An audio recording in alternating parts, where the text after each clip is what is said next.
বেশ কয়েকবার শোনা গিয়েছিল ঢালিউডের সুপারস্টার শাকিব খানের সঙ্গে বড় পর্দায় অভিষেক হচ্ছে তিশার। ছোট পর্দার অভিনেত্রী হিসেবে তানজিন তিশা জনপ্রিয় বটে, কিন্তু বড় পর্দার হিসেব নিকেশ করা হয় ভিন্ন ক্যালকুলেটরে।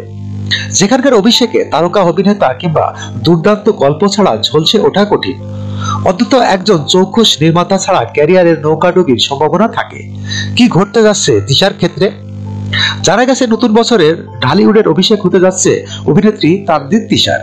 সেও এক অতারকা শিল্পীর সঙ্গে, যে শিল্পীর ঝুলি ভরা সিনেমা কিন্তু হইচই ফেলে না, টিকিট বিক্রি হয় কিন্তু ব্যবসা সফল হয় না, পুরস্কারের জন্য মনোনয়ন হয়, পুরস্কার আসে না।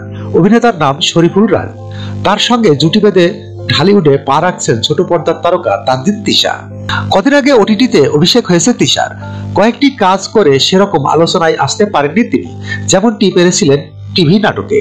তবে সিনেমার জন্য প্রস্তুতি নিয়ে ফেলেছেন অভিনেত্রী। জানা গেছে এখনো চুক্তিপত্রে সই না করলেও নির্মাতাদের সঙ্গে কথা পাকা। দ্রুত চুক্তি সই ও টিজারের শুটিং এর জন্য ঘর থেকে বের হতে হবে তাকে। নাম ঠিক না হওয়া ছবিটির পরিচালনা করেছেন সঞ্জয় সমদ্দার।